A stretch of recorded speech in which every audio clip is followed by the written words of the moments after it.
मोतीरामजी नमस्कार। यो के समस्या यो पुलको बारेमा केही बताइदिनुहोस् न।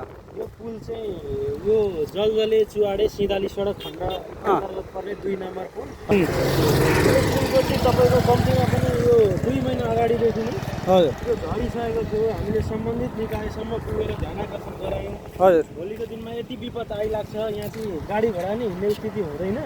यो अहिले काम गर्नुपर्छ कसरी भनेर नगरपालिकासँग पनि गएर कुरा गऱ्यौँ।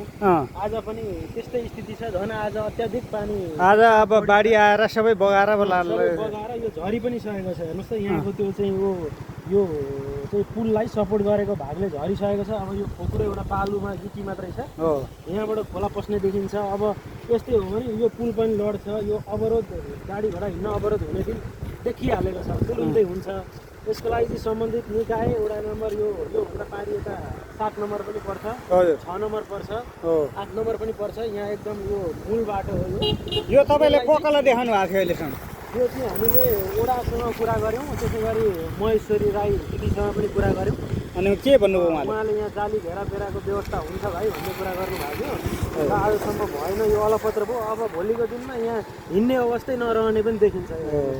यो झरिसकेको छ, पुल चाहिँ लड्न आँटिसकेको अवस्था छ। यो यताबाट खोलो भने त यहाँबाट बाढी जाला जस्तो छ।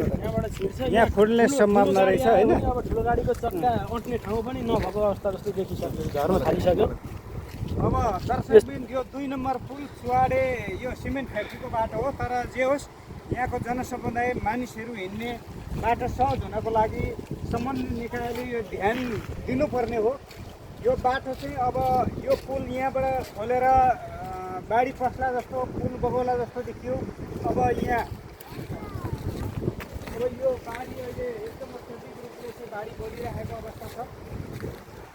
पुरै पुल बगाएपछि यहाँ ध्यान आकर्षण हुने हो त?